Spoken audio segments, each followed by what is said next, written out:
ពីម្ដាយស្រណងគ្រាធ្លាប់សប្បាយ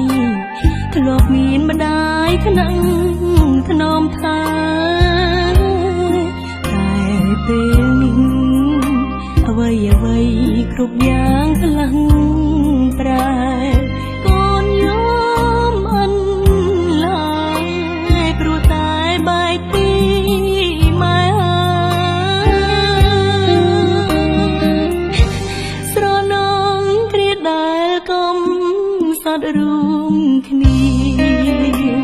អ្នកម៉ែមិនដែលរុញរីព្រោះតែចង់ឲ្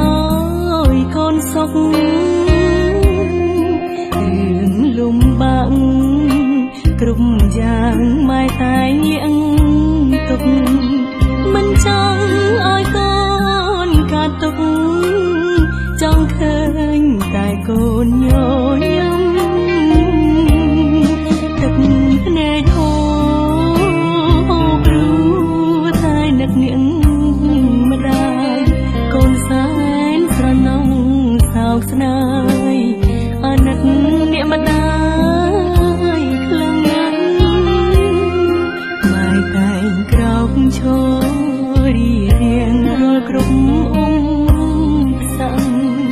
ជាតិនេះរូបកូនជំពាក់គុណនាងម្ដាយច្រើនពេកហើយបើសិនវេលានឹងអាចត្រឡប់កូននឹងអបម៉ែឲ្យជាប់មិនឲ្យរបូ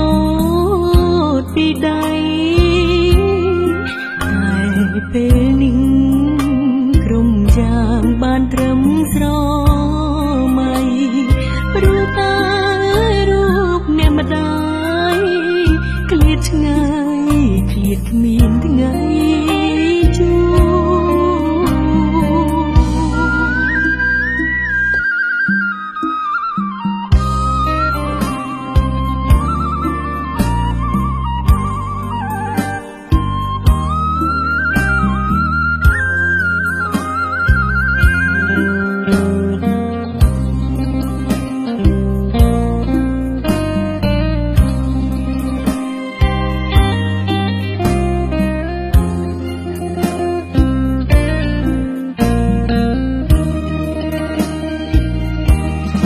ទឹក